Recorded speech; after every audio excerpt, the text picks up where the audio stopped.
Hi, my name is Jerome Bell, and welcome to Do Think. And in this episode, we are going to do a review of Black Panther.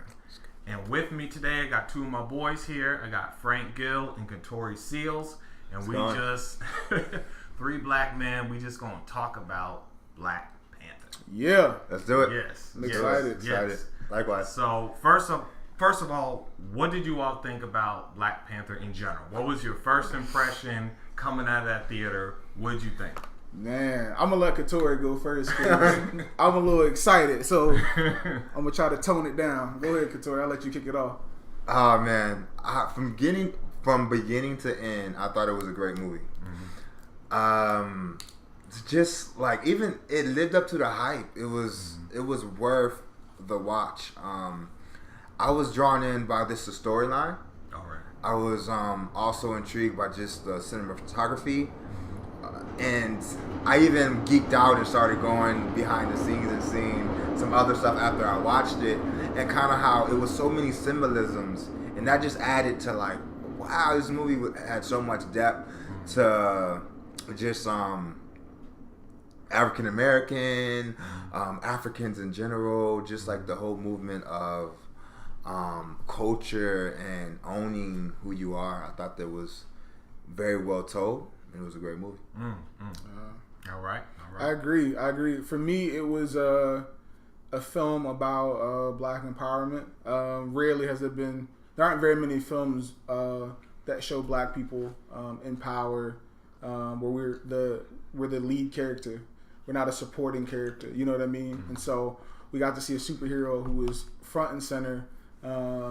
He wasn't a thug. He wasn't a murderer. He wasn't a rapist. He didn't play these stereotypical roles that we so often play in Hollywood. And so we got to see just a beautiful story of a black family from a very wealthy country and a hidden country on the continent. You know, it was just nice to see black women, strong, smart. The strongest person, the greatest warrior in the movie was a female, and the men weren't threatened by that. And I thought that was dope. It was like you can be who you are, and still be. You can be a strong woman and still be beautiful, and still carry yourself with such eloquence. And so, I loved it. It was like black excellence, black everything. I was like, I'm in here to see this again as soon as I get some more money. So, you know what I thought about it was, I actually didn't follow a lot of the hype kind of going into it. I just knew after seeing Civil War, and I just saw the depiction that he was in there because they had Spider-Man and Black Panther. They were debuted in that movie. I love Spider-Man. Really didn't know a lot about Black Panther, but all I need to see was the bit of performance that he did in that movie, and I was geeked and for seeing that in his own movie. And sure enough, it was just an excellent MCU movie. Yeah. It was a good just superhero movie in general. It was just a good movie. It was a good black movie. It was all that, and I think like what Katori was saying, there was so many layers. Like, I don't even know how many. I think, here's my prediction. I think this is going to be one of those movies where, like The Matrix, people are going to still be unpacking it years later. Oh, yeah, of course. I really do think that this movie I don't doubt that at all. Like that.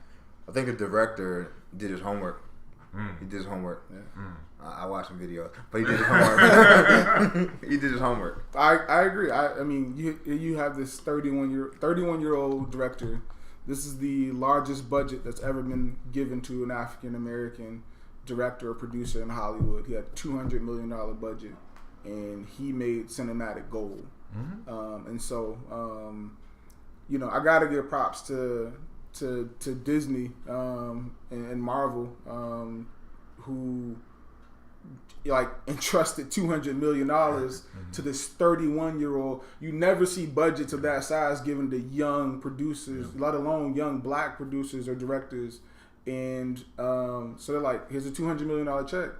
You better not screw it up. You know what I mean? And, we got Black Panther, and it just goes to show you that, we will go and see a movie. We don't bootleg everything. For y'all to think black people only bootleg movies. We went to the movie and saw it. And then we bootleg. No. Not me. I know some people who bootlegged it, but that was messed up. I told him he should have went to go see it. Now, to the credit for the MCU, it was actually in Civil War that there was 3 black characters in Civil War. Mm-hmm. It was Falcon, Captain America's sidekick, basically. Mm-hmm. You have War Machine, who's kind of Iron Man's sidekick. He's kind of his own guy in a way because he's with the military. And then, of course, you had Black Panther debut.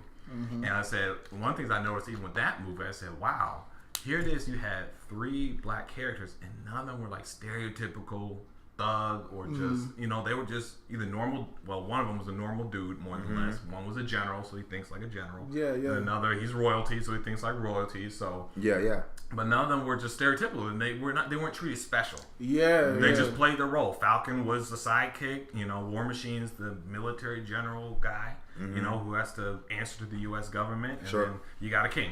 So they're just playing those respective roles, but and then you now we see the full Black Panther. So I want to open up and I got a whole bunch of questions. Hey, well, I'm down. That's what we here for. Let's chop it up. I want to know what y'all think. What did Wakanda represent? I feel like it's a loaded question because I feel like it represented this hidden country represented a lot, just so I don't go on this long tangent, this long trail of thoughts, and I feel like it represented, it showed this side of. First of all, I think that black people are magical. That's just how I look at us. I choose to look at us in a way opposite of the way the media sometimes portrays us, and so I think that we are, especially considering everything that we've overcome and things we still fight against, and so I feel like Wakanda was. I feel like it was like this example of what we could be if there wasn't the oppression. There wasn't, if we didn't have to deal with colonizers, I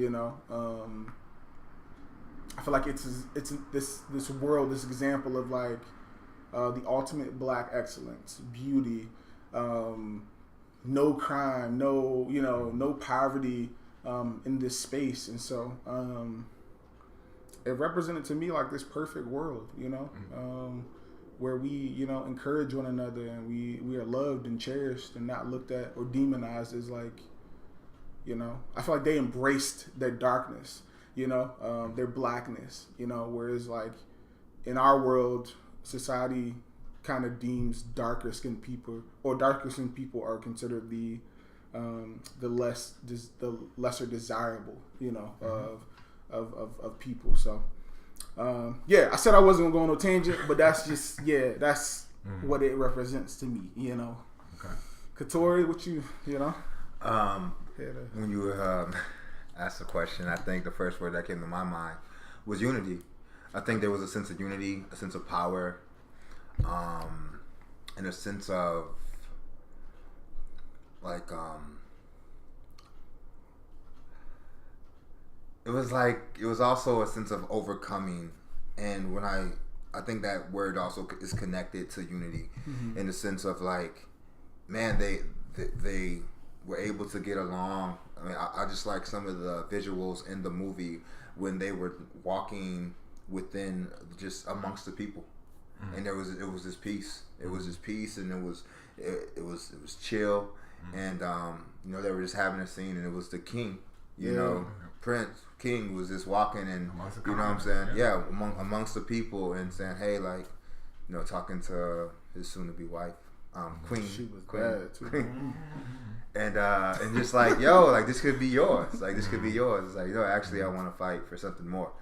But I think all in all, what I got out of it is like, what does it look like to come together? What does it look like to like have unity? I think some of the points he made were valid, are good. But I think it stressed like a sense of like unity, togetherness, and there is power in numbers, right? We always hear that, But I think when you can put your resources together, or when you can even just coexist together. You know what I'm saying? If we want to like go deep, we could talk about redlining, right? And we can talk about like how hoods and how neighborhoods were developed, and they were strategic by government. Yes. And so, but you put a people together that was already suppressed, already in poverty, and now you're arguing, now you're fighting, now you're trying to you're living out of survival. And I think that's something that they didn't have. That picture, they didn't have this survival, this war, and so their mindsets were different. Even as a king, his mindset was different. I think about Killmonger, and like that, just that dynamic. It was a different. He was coming with a different mindset. Very much so. Yeah, so I hope we get into that too. I really want to talk about that. We gonna get into I got into an argument villain. Saturday. So really, argument, pretty passionate debate about who more people siding with, T'Challa, or people siding with Killmonger. So it was a very interesting. Well, now we gotta talk about that villain, because that villain, he transcended the villain of this particular movie. He's a dope villain. He addressed a criticism of the Marvel movies in general, of not having good villains, or you could say the superhero genre in general, not having good villains. Yeah. He was a good example, excellent example of a good villain. I would say the perfect villain. You know what I think what was so different, and actually a friend pointed this out to me, Steph, and it wasn't the typical storyline of a villain. Usually it's like, okay, a villain wants to like come in and like just overpower something, kind of like the other dude.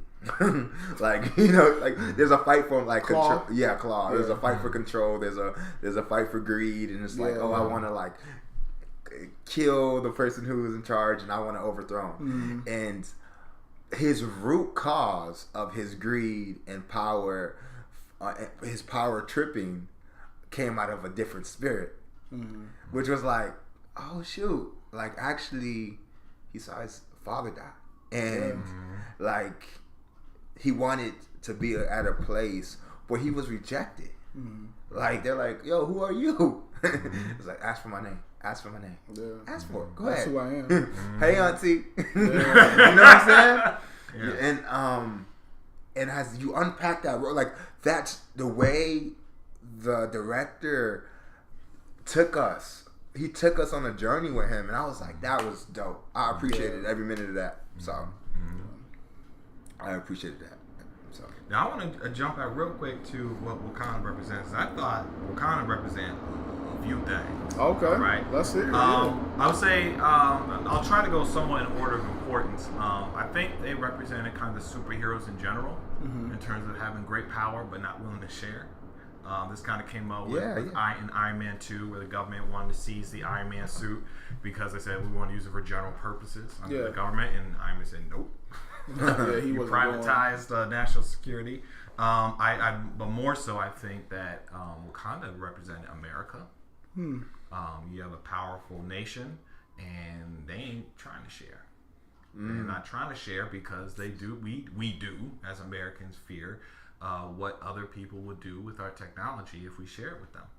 True. So I felt like again in that whole isolationist policy. Which is America has followed that more so than others in different periods of our history. But I thought to agree, Wakanda represented America. I also thought Wakanda represented Africa as a whole. In specific in regards to when Killmonger was saying, or was experiencing abandonment, literal abandonment. I think that there's a sense, I will say, by what we call African Americans. I'm gonna say Black Americans. We'll circle back to that. Okay. But Black Americans, I do feel abandoned by our African ancestors, our African homeland, because we were taken here and they ain't never come back, boys. So I felt, in a sense, that Wakanda represented the African continent as a whole. And to go real deep, I think to a degree, in terms of the specific issues that what was it, Oakland, right? Yeah. Oakland. Yeah, yeah. The specific issues that's going on there, I think, you look at why those issues exist. I think Wakanda represents successful Black Americans. Yeah, I can see And how successful Black Americans, in a sense, have abandoned the unsuccessful Black Americans. Wow, that's deep. You don't unpack that. Exasperating the issues. Talk about redlining. Redlining happened right here in Chicago. And right here in Chicago, we have a massive issue with extreme violence, gun violence, and that's our people. Yeah, That's people who look like us.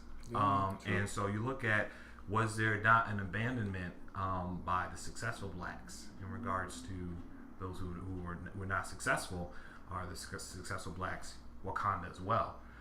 So I want to put that on the table as we continue to discuss, because if we don't know who Wakanda is, we don't know who the villain is either. So we have to consider, when we talk about the villain, we need to also know who's the protagonist, and we need to take that into account. That's a good point. Not so much pushback, but I'm curious. I don't remember the timeline of when Wakanda was established, or how long the actual country has been around. Because what I think about, because it's clear that they were doing, there were spies and secret agents who were out in the world doing some good, but in terms of Wakanda, exposing the world to its full potential and all of its resources, they chose not to. Do you think that they're warranted for? I mean, you look out in the world and you see what colonizers have done to the rest of Africa, and you like, do you think that they were warranted in? I wouldn't go so far as in saying that they did absolutely nothing. Could it have been out of fear of the oppressors or the colonizers coming in and taking what we have, or enslaving us? By we, you mean who? The Wakandans. Yeah, full-blooded Wakandan right here. Yeah, T'Challa. Yeah, that's bloodline. No. I just think it's an interesting take, or a different lens of looking at things, like, and I'm not justifying their action. I'm just kind of, and I think he admitted it. They don't know how to, as advanced as they are. You think about technological advancement, no question. Okay, social advancement, they were there. Yeah. Well, to a degree, right? Moral advancement, right? That's kind of what you're bringing up. Because this issue. No, hang on, stay with me. Because the isolationist policy is based upon fear. Okay. And they're saying they don't know how to share their wealth of their knowledge while being able to maintain their sovereignty and to protect their people. And having that knowledge of how to do that is a moral judgment call. So that was really the only area of their society that was presented as weak, and call it what it is. Yeah, I think you have a point. I think that's a strong point. If it was, because I think he was trying to backtrack his father's steps. He was trying to clean up his mess. And that's why when you see that scene when like Killmonger came in and he's just like waiting for him. He's like, yo, say my name. Ask for my name. Ask for who I am. Ask for who I am. And I think throughout the movie you kind of see like, oh, this man, this is what happens when you try to just cover something up and you don't really address. He was like, yo, why you just didn't bring him back, Dad? Like, you could have just brought the man back and we would have been good. We would never be here. The man or the child? The child. Okay. Excuse me, the child. Yeah, I mean, he could have, He's supposed to have been his father, but his well, he was never buried in his homeland. Yeah, so that was it was all just honor, right? Compared to the story. But was that done out of sheer disrespect, or we just need to get out of here? I don't think it was out of disrespect, but that was his brother, right? His brother also pulled a gap on royalty, on relatives. So that's not Wakandan like. Yeah. So you see him as a traitor. So is it justified? No, I don't. I can't say it's justified. I think you can find wrongs in each side, but look what I think the way that he did it, the way he went about doing it, the brother was wrong. Okay. Because even like wanting to like empower African Americans, right? Because that's what he wanted to do, right? It wasn't just that. So Claw was a known fugitive and murderer. Yeah. So the way he went about it, helping him steal vibranium, I just think he went about it the wrong way. Okay. Like, so sometimes we want to help. Sometimes us wanting to help. Sometimes our intentions are so good and we want to help something, we end up making mistakes and end up hurting. When helping hurts, when trying to hurt. So there's that thing when helping hurts. Yeah. And so his intentions might have been good, but he was so blinded and so selfish about this is what I want to do. This is what I feel is the right thing. Well, why don't you include other Wakandans in on that? Why don't we vote and maybe pressure the government, of Wakanda into, changing the way it's thinking. You know what I mean? It's a monarchy, so they can't vote. I mean, well, look. They could be overthrown.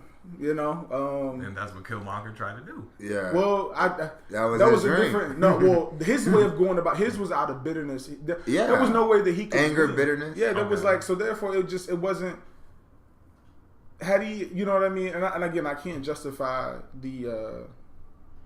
I won't justify the murder of his dad, but at the same time, what, you supposed to raise your gun up to me and I'm just supposed to slap you? Like what? I'm not. I hear that, and I'm not disputing that argument, but I'm simply saying like the way he didn't. We're talking about morality in the sense of like what. That caused a ripple effect that really set the stage for Killmonger. Did he or did his father having a child outside of the Wakandan Empire, so him betraying the Wakandan Empire? So was it the father or was it the brother? Because that was a reaction. That's a reaction. Yeah, I think to something that was taken. Yeah, that was a reaction to a step that was taken. Had he had chosen a different route to go about trying to change the way his brother was thinking, or the way maybe the country as a whole, their thought process, maybe he might still be around. So all right. So to add to that, so Killmonger's father, he's seeing firsthand what's happening. Yeah, he can empathize. He definitely did. Mm-hmm. Even if he goes back and gives the report to his brother, who's a king. His king already knows this is going on. Mm-hmm. They know about world affairs, okay, and they don't empathize. And what's driving him to take the action? I agree, it's wrong. I would say it's even on a deeper level than what you mentioned. Is that he's driven by emotions is reactionary, and he's saying something must be done. Remember, his strategy is to arm basically black people. Yeah. Not to have a conversation. The brother? Not to come back to Killmonger. Killmonger's father. His goal was to get vibranium to give basically guns to black people so that they could defend themselves. This is basically effectively a black nationalist Malcolm X type approach as opposed to Martin Luther King approach. Yeah. I said we pray. I said we look. His overall strategy. Everyone, we need movement too. That was the comparison. That was the comparison that I felt when I watched the movie was like, T'Challa was very much MLK and Killmonger was very much Malcolm X. I'm going to disagree. I think, I think let me say why. Let me say You why. can. I mean, So I Killmonger ain't go that definitely deep. Go ahead. represents, like a Malcolm X approach. Martin Luther King, his approach was actually not present in that movie because what T'Challa, I'm saying it right? Yeah. T'Challa has power. mm-hmm. So when he chooses to move, he's moving with. He has military power. I'll put it that way. Yeah. He's choosing to move with military power, basically with the threat of military force. Mm-hmm. Okay, Good and point. so the world doesn't have a choice if he chooses to move. Yeah. Mm-hmm. Okay. Martin Luther King was neither violence, by force, nor is it coming from a position of military might. Speak softly but carry a big stick type thing. But how was All that right? T'Challa? Because he literally has the military might But he behind did him. not use it. MLK could have inflicted violence, Right, but just like anyone else. Right, That but was the that's fear that's of the Malcolm morality, X the way. cleanup he was doing, right? That's So- the Malcolm X way. That was is to Killmonger. use right. That's what I'm saying. But okay, so what you have is people without. Okay, here's what And Malcolm X. Not to get things twisted, Malcolm X was more than just that. Yes, So he yes. wasn't. Right. Yeah, Right. sure. Yeah. So what I'm saying is that Malcolm X is basically no military might, but trying to start a fight. T'Challa is a threat of fight, and he can win the fight. Mm-hmm. Okay. Martin Luther King was peace. The threat of fight, whether you got the might or not, was not a part of the equation with Martin Luther King. So in my opinion, the King way was not and I'm not saying it's a bad thing. I'm just saying it is that it was not represented in this particular movie. Which kind of goes to a deeper point that I want to bring up, and I want to say, were Black Americans represented in this movie? Or Black Americans. I need you to. I have my understanding of what you mean by Black Americans, Okay. but just so we're clear, there's clarity. Yeah, What yeah. is your understanding? That's fair. Let's break down your terminology. Yeah, because that was part of the Killmonger is he was half Wakandan, and notice in the movie they say he was half American. They never described him as Black American or African American. They always described him as American versus Wakandan. Presumably, his mother was Black American. Yeah. Okay. When I say Black American, I mean a descendant of the African slaves in North America. That's what I consider Fair. Black American. Yeah. Okay. So basically, was Black America represented in this movie?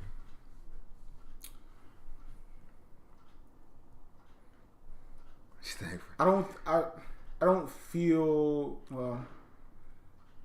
I feel like there were parallels. There were things that I feel like there were nuggets, if you will, in the movie that kind of spoke to our day-to-day struggles or struggles of the past. I agree. And so I think the director did a really good job of like, this is a make believe. This is in a sense a fairy tale. This dream of this is a place that's not real, but I can drop some eggs. I can drop some nuggets in this, and this can be a very educational movie. This doesn't have to just be a Marvel movie. Yeah. Right. And I think he did. I know he did, but that's where the parallels. That's where a Yeah. lot of the parallels. And so, Yeah. for example, I was in my row, and when what's the sister's name? I forgot her name too. Anyways, the sister who is the am I in the frame? I probably ain't. The sister who is the scientist and is in charge of all the technological advances of Wakanda. Shuri. So Shuri is the scientist. She's in charge of all the technological advances in Wakanda. So one of the teachable moments, or one of the things that I think, correct me if I'm wrong, the question was about how does this movie relate to or tie into the Black American experience? So does it represent us at all? Yeah. Where does it represent? Where does it represent us? If any, Are we? If any. Yeah. Are we Are we represented? represented? Yes. We'll get it. Are we represented? I wouldn't. I think so, and maybe some might see this as a stretch, or hopefully you don't see this as a stretch. Hopefully I'm right on point. I think that there were strong black men and strong black women and intelligent kids in that movie. I think that would be wrong. I think that is us. I think that is the beauty of us. I think that everything that movie was, outside of the hovering spaceships, I think that is us. That was dope. That is us. We are scientists. We are engineers. We are creators. We know how to dress. We got swag. We are eloquent. We are elegant. We are sophisticated. We know how to carry ourselves, and so when I look at it, I see in this made-up world. I'm like, yo, that is us. We fly. We're incredible. We're smart. We're beautiful. In terms of like the everyday working American, like Black American. No. Okay. Okay. That person was non-existent. We didn't get to see us. There was no storyline about. I think about there Reggie was. and them. I think there was a reality of the kids playing basketball. Yeah, but I think it's a little deeper than that as well. Like I think the point you said is like, yeah, like it's what we are, what we can be. Not saying that we're not those things. We definitely are. Yeah. But I think the argument in which I want to dive into a little bit too is like the African American or Black American and the African, right? And I think the way we were portrayed, if you want to say that he was a half-breed, Killmonger, or whatever it may be, is that, okay, we're angry, rejected, broken, rage, you know what I'm saying? So you've seen all these strong negative points that we're looked at, right? And it was a sense of like not belonging, and that was his thing. He was trying to fight for something, even when he killed, what was the dude's name? Claw. So he killed Claw, and he was trying to buy his way back to his people. He was trying to buy his way back, because you can't just step on something and just try to think you're gonna come in and rule. He needed an end. His end was that blood. So he paid him in blood.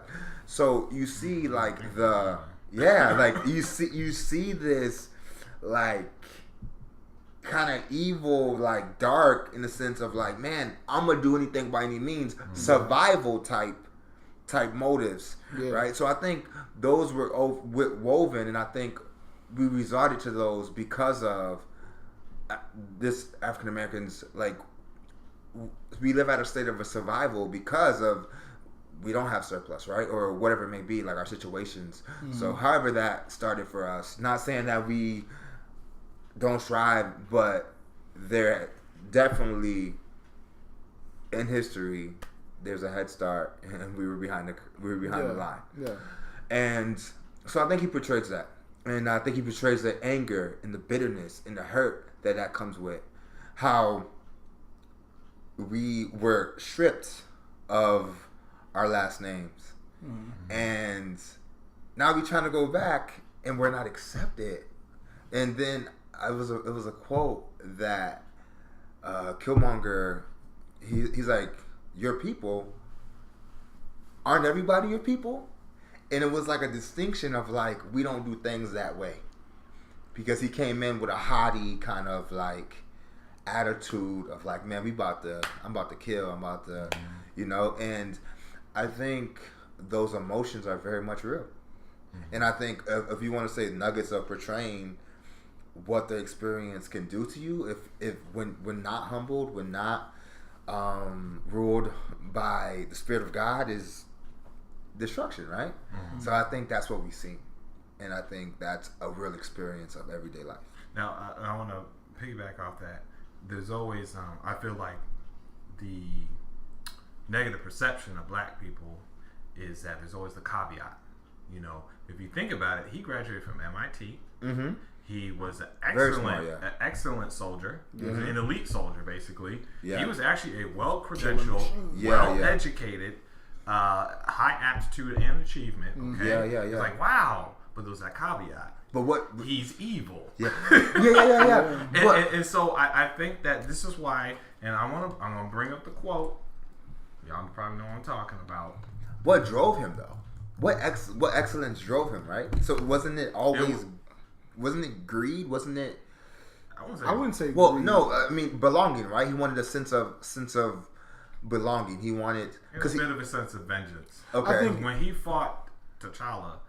He was straight up. Yeah, he was. I came here to kill you. The man said his whole life. But what's the underneath life? thing? But so everything He was chasing something. He was chasing that moment. Yeah. So everything that he had worked up to, I think everything that he who was he trying to fit in with in America? He didn't want to be a part of them. Yeah. Okay. There was no desire to be. There was no desire to be a part of them. He wanted to destroy them. He wanted to go back home where his father originated, to get revenge, seek revenge, and take the throne and destroy everybody who he felt oppressed him or didn't agree with the way he felt. You see what he did to Shorty? Y'all see what he did to the lady? He yoked her up, right? I mean, when he was in the they buried him, and they had the flowers. Yeah. And he was like, he cussed her out. He's like, my king, we can't do that because that's for all the kings in the future. All the future kings. He said, future kings. He said, I said, burn it. She said, next time I tell you to do something, you do it. That's your rage. Yeah. That's not everything that he's accomplished in his life has probably been driven that was in his heart. That's what I'm saying. There's an underlining. He was right. He was answering them questions on them quizzes and them tests, them exams, them finals with rage in his heart. I'm gonna be the best because I'm training for a mission. My mission is to kill. And I was told I wasn't going to be anything, right? Like, is that also within that storyline? Like, because he was also chasing something. Now he grew up without a father, and I just think there's some more underlining, like, just feelings of, like, I don't know, maybe. I know bitterness was there, abandonment was there, but I think also there was a sense of he wanted to belong. He didn't feel. I think that's why he wanted to rule, because like he wanted to go back and prove himself to these people that man, you know what it looks like when you're a kid and you're talking about this place and they think you're crazy, So his dad also painted a picture in his head. That's why, like, that scene when he let him see the sunset. He said, my dad always told me about the sunset. Yeah. That was deep. And that line? that line was hard. Hey, you know what? Hold on. They got memes about that line. Like, that was one of the deepest lines He said, so raw. He said, T'Challa said, I can save you. I can save you. Right. And then he goes, why? He's like, why should for you just lock me up? He's like, you can lock me up? He's like, nah. I'd rather be buried in the ocean like my ancestors because they knew it was better to face death than to be in bondage. I was like, So it was. He was. If I'm not mistaken. So he was saying he said that, but he was like, I'm trying to get the quote as accurate as possible. I got it right here. Bury me in the ocean with my ancestors who jumped from ships because they knew death was better than bondage. That's raw. That's deep. That's so raw. Now, you know what I mean? Now, I want to know what you all interpret from that, because I think that last line, that was crazy. It goes back to why I raised the question in the first place. Mm-hmm. So I want to give you all a chance to say, what is your interpretation of him saying that? You want me to go first? I thought, man, I think my interpretation of that, I think it was a sense of like a call for freedom. Like death tasted better than bondage. And he's like, you're gonna set me free to keep me locked up. Well, I'm not free, right? Mm-hmm. And we can say the same argument of, the mental strain of, man, if I just take your fight away, you're locked up. So, And I think those who did jump off that ship and was like, man, it was death going in, bondage was going to be a form of death, or literally ending it. So I still need to unpack it, but I think it was profound for me. It was deep. I think you make a pretty valid point. I also think like for him, he saw freedom in death, you know, and so for him, we don't know what the afterlife looks like in their world. So maybe freedom, death being freedom for him. Maybe on the other side, he is reunited with his father. Maybe he is, you know, in that place. And so, I think there's so, I don't know, when you think back to, this is going to be really deep, and it's like a southern thing. I guess it's going to show how country I am. But, so my grandma used to say this thing about like, it's strange if you ever think about the way hurricanes form. They start off the coast of Africa, slave ports, and they land along the east and south of all of America, where all the slave ports were, where every ship like docked. And so she used to always say that was a spiritual thing, like, and it was like her belief that like that those same hurricanes followed trails of ships and landed along the coast of the east and like southern states, the southern United States.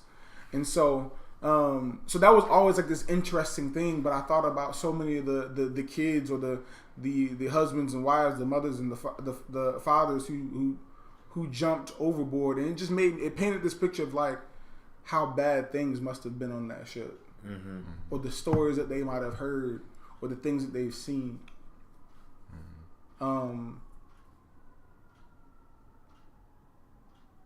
Yeah, I can't even. Yeah, it's, you know. So for me,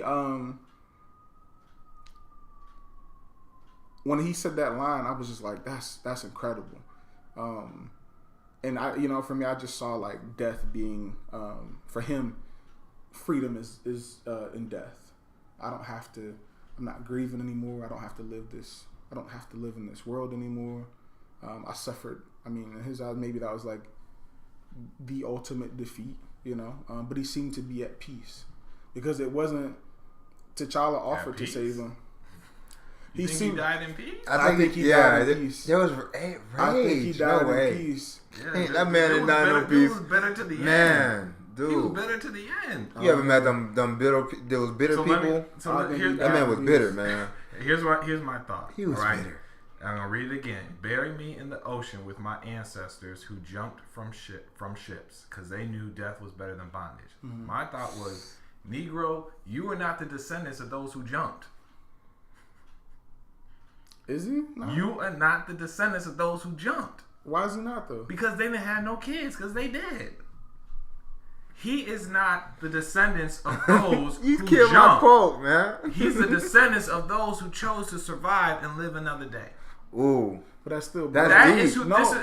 Bloodline because everybody didn't just clearly not his bloodline. Okay, yes, I mean, but it is. No, so, it's not. There's two so you types think of people whole on that families ship. jumped off the ship? Not everybody jumped off the ship. He is certainly not the descendant. Let him finish his thought. Okay? I think he's going somewhere. And so what I'm saying is that the difference is that Black Americans are the offspring of those who chose to live and have hope.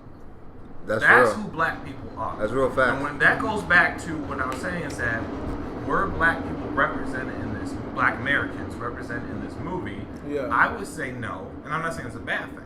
What I'm saying is that one could make the argument that Killmonger, in some form or fashion, represented Black Americans. I'm saying he didn't.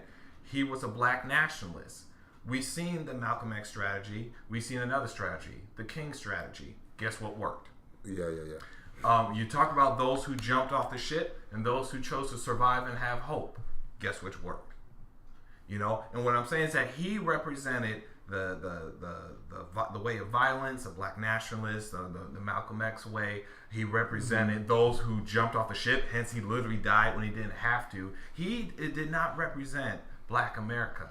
He did not represent making the choice to live, survive, and hope for the sake of your children having a better future, because he had no children. No. Yeah, I don't think he did.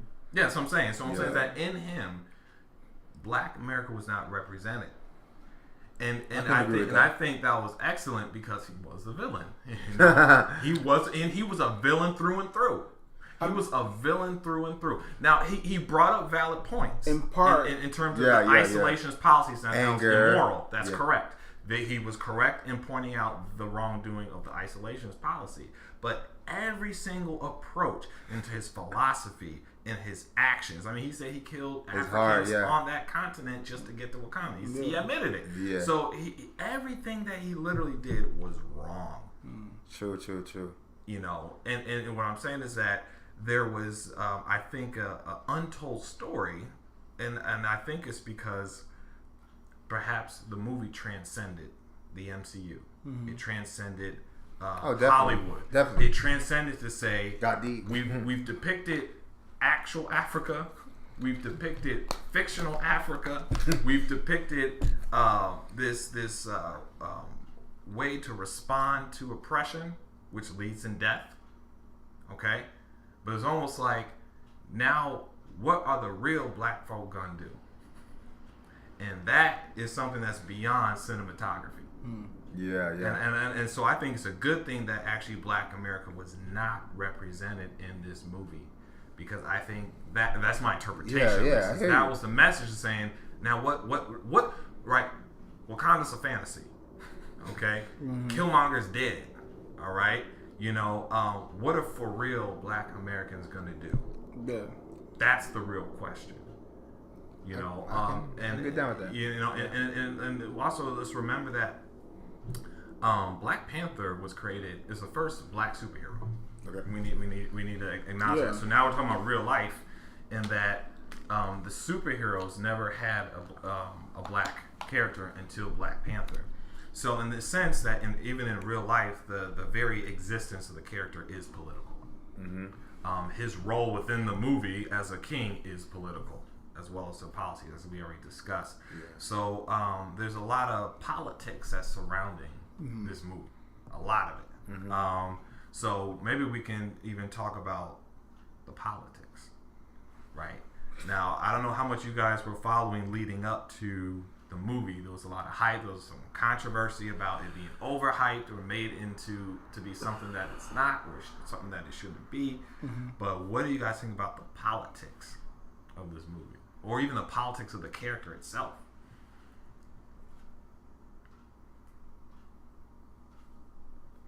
What do you break down politics of character in the movie further? Within the movie? Yeah. What do you? Yeah, give some clarity. Okay. I would say Killmonger was very political. Obviously, he represented a sentiment of vengeance and anger, and how to respond to that anger. So there's some politics in saying, what is the proper response for black people? Or also specifically black Americans. You know, they depicted that, okay, at the end of the day, the Wakandans came and started helping. Again, that's a fictional people helping in real people. Okay? So it's like, you know, what's to be taken of that in terms of politics? Is that something to be hoped for or even expected? Are we supposed to liberate ourselves? How are we supposed to liberate ourselves? Is it about going back to Africa in some form, shape, or form, or not? Is it, you know, what is the solution to the problems? I guess So I guess really didn't look at it as politics. I looked at it as, again, I was like, what are the gems of the movie? And so, like, when I left, you know, for me, well, I guess to address the character, who the characters were, I kind of, like I said, for me, it seemed that one was more MLK, one was more Malcolm X. That was just my view of the character development and who were they or how they were portrayed in the movie. Not saying that they were spot on like either one of them, but it was just it reminded me of who they were. And so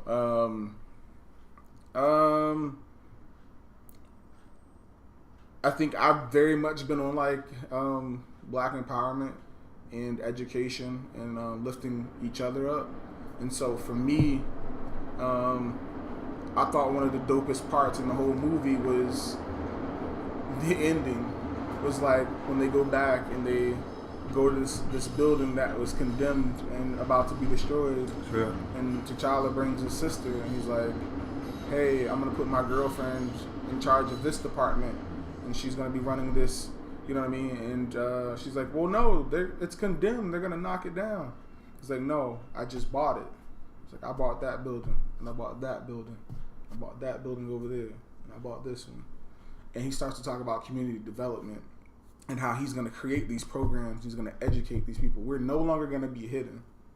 And then he presses the button and then the ship lands and the kids is like, that's a Bugatti spaceship. You know what I mean? How you gonna get this? Yeah, he's like, yo, we gonna take. He said the one kid said we gonna take it off part piece by piece and we gonna sell it. You know what I mean? But that's that survivalist mentality. Yeah. Like, Exactly. We ain't never seen nothing like this before. It must be worth a lot of money. Yeah. You know, and so so I look at that and then the one kid, instead of going up to the spaceship, he walks up to Charlie. He's like, yo, like who are you? And then you see this smile come on his face, like, I'm about to expose y'all to a world that y'all have never known before. Mm-hmm. And so I see this older brother taking this little brother, you know, and walking with him and teaching him the ways and being like, I'm going to encourage you. I'm going to breathe life into you. I'm going to teach you everything that I know.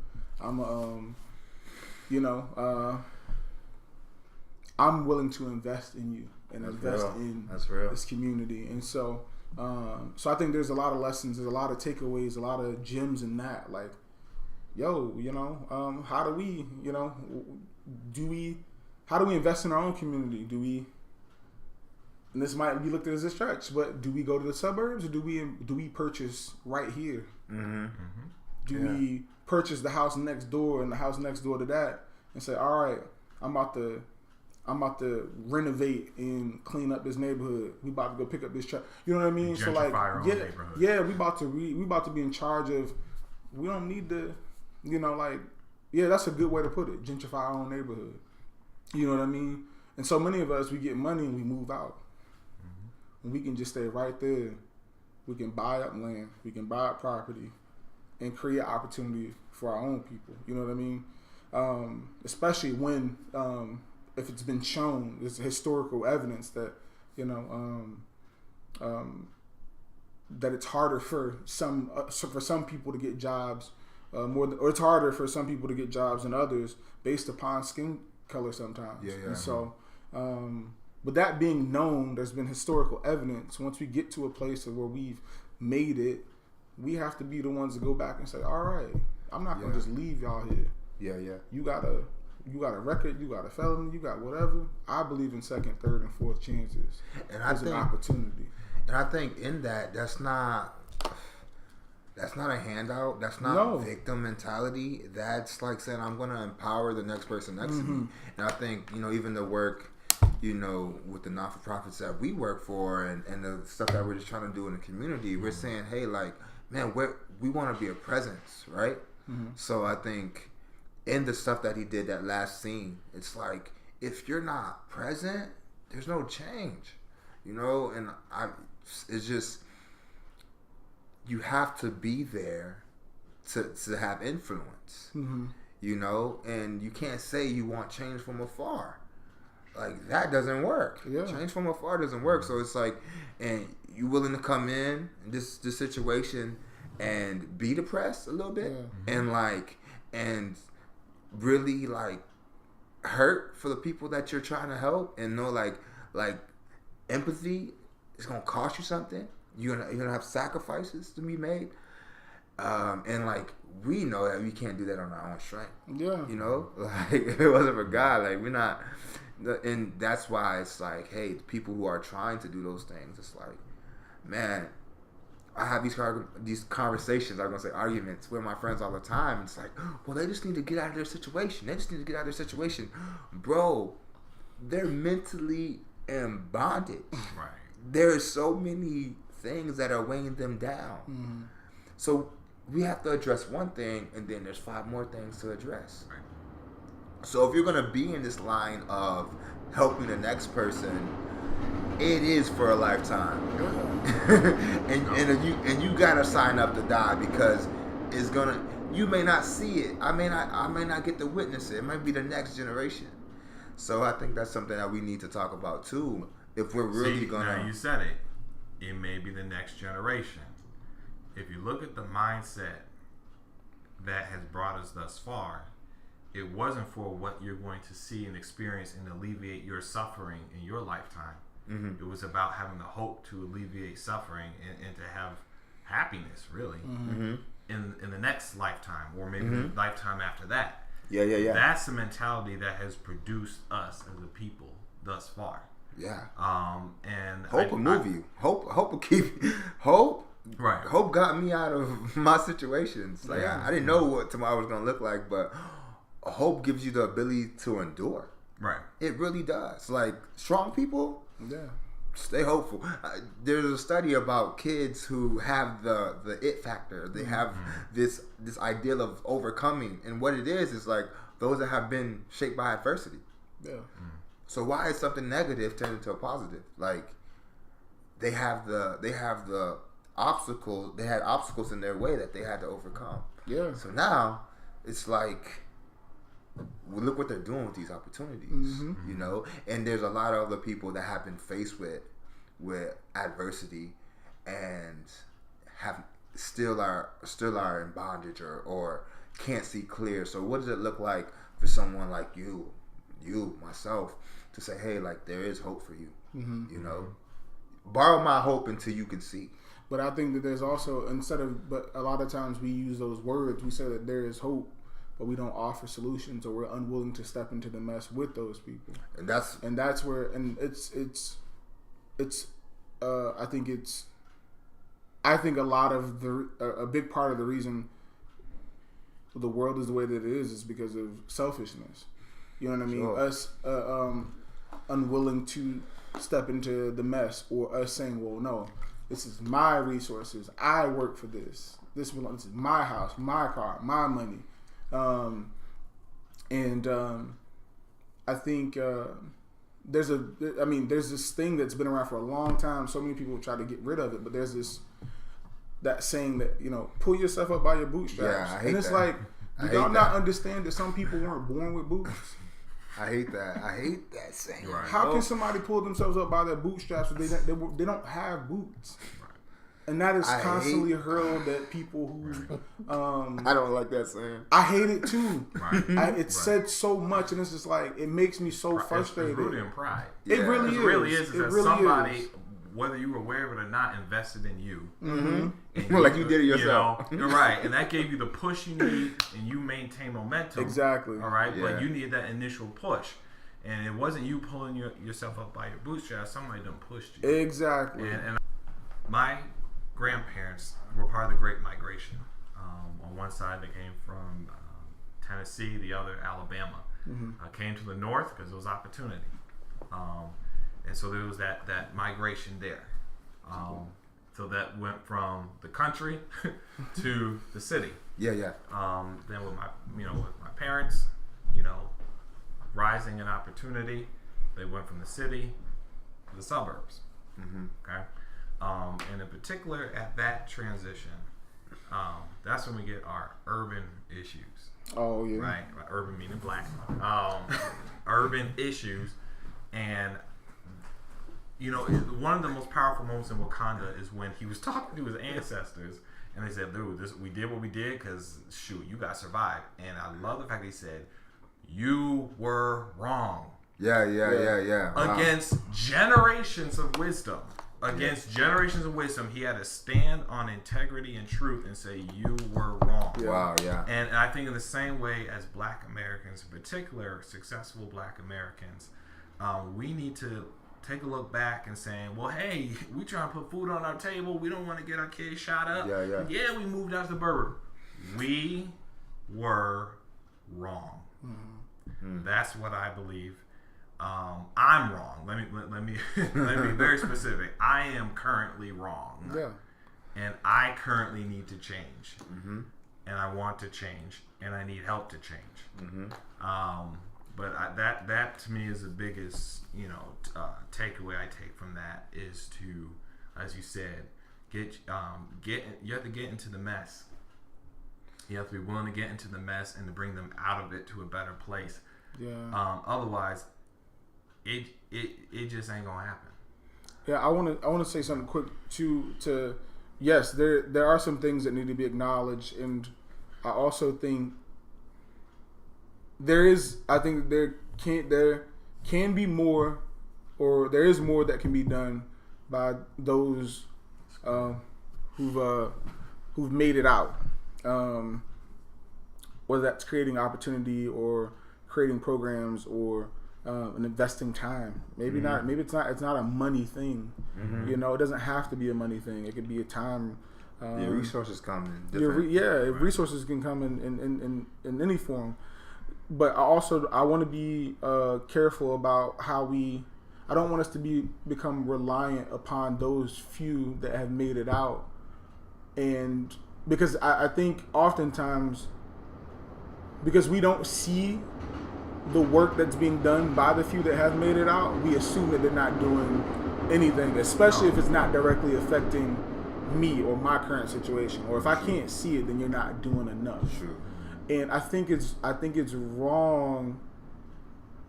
Yes, more can be done, but I think it's wrong how some of us expect the few who have made it out to be our saviors. Yeah. It's like Jay-Z and Beyonce, y'all got all this money, you could be doing X, Y, and Z. Oprah, you got all this money, you could be doing X, Y, and Z. Why ain't you doing, or Oprah living this, she got this house, she got that house. Okay, she worked. Yeah, but she worked for that. She worked for that. And who are we to say how much is enough? Yeah. When it's someone else's or what they've worked for. You know what I mean? And so I feel like we have to be careful with that as well. I agree. It is not their job to save us. And that's what he was saying. He was What do you mean by that? I would say one does have a moral duty. No, I said there can be more. More can be done. Sure. But I'm not. Oprah doesn't need to wear a cape to swoop into the hood and create programs for every single one of us. You don't want her to She doesn't have to exhaust all of her resources. You don't want her to give you a car? It would be dope. We can use more can be done. Yeah. But she is not. I agree. You know what I mean? But the weight that we put on our black folks sometimes are our celebrities or the people who've made it out, the people who've been blessed with more. It's like, you owe me. Yeah. I don't like that. I'm not talking about. I don't like that. No. I'm not an advocate of entitlement. There's a thin line. There's a thin line. All right. And sometimes we act like you got it. You got it, don't you? You sound like somebody who just got their tax returns. But it's like, you ain't gonna let me hold that. But that's the thin line, because we'll look at them and be like, they ain't doing nothing for, and it's like, how you know what they're doing? Just because you're not in their pockets.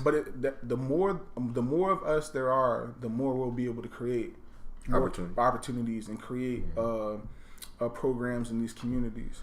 But I see some of them giving opportunities, but there's only but so much of your family and friends you can hire and give opportunities to. True. You know what I mean? Everybody can't go. That's just the reality. Yeah. I know that we want to do a part 2, but I want to bring this quote up within the conversation of legacy and passing things on, because I think it was a really deep part within the movie that stems onto what we're kind of talking about. And it was when he was with his father, and I said the quote to you in the car.